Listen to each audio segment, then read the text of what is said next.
جنتیوں کے دو لیولز ہیں، تو ہمیں اس میں سے پہلے السابقون اور المقربون اس کی کوشش کرنی ہے. اور اس کی کوشش کا طریقہ کیا ہے؟ عام مسلمانوں سے آگے نکل جائیں چیزوں کے اندر، نیک لوگوں کے ساتھ دوڑ لگائیں، نیکیوں کے اندر مقابلہ کریں، آپس کے اندر نیکی میں آگے بڑھنے کی ہم کوشش کریں گے. نمازیوں کو دیکھیں ان سے بہتر نماز، روزے داروں کو دیکھیں ان سے بہتر روزہ، تہجد گزاروں کو دیکھیں ان سے بہتر تہجد، اللہ کے راستے میں خرچ کرنے والوں کو دیکھیں ان سے زیادہ خرچ، ان سے بہتر خرچ، حاجیوں کو دیکھیں ان سے اچھا حج. جس نیکی کو کرنے والوں کو دیکھیں اس میں فاستبقوا الخیرات، جو قرآن نے دوسری جگہ ہے کہ خیر کے کاموں میں آگے نکلنا ہے، پہلی پوزیشن پر جانا ہے. پیچھے یہ نہیں کہنا میرے لیے تو اتنا ہی کافی، میں تو جی ادھر یہ بھی کر لوں ہمارے لیے بہت ہے.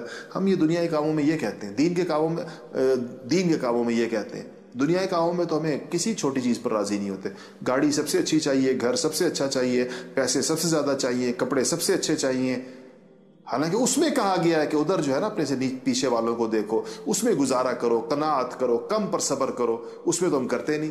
اور جس میں ہمیں نہیں کرنا چاہیے ادھر ہم کم پہ راضی ہو جاتے. او جی ہم سے تو جی نماز ہی پڑھ لیں تو بڑی بات ہے، ہم تو جی صرف اتنا ذکر کر لیں بہت بات ہے، ہم تو جی بس ایک پاؤ قرآن پڑھ لیں ہمارے لیے کافی ہے.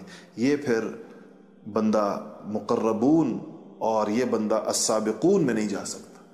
السابقون اور المقربون میں جانے والے کو دوڑ لگانی ہوگی اور اس کو سب سے آگے نکلنا ہوگا، اور اس کو لوگوں کو نیکی کے کاموں میں لوگوں کو اپنے سے پیچھے چھوڑنے کے جذبے کے ساتھ اس کو یہ دوڑ لگانی ہوگی.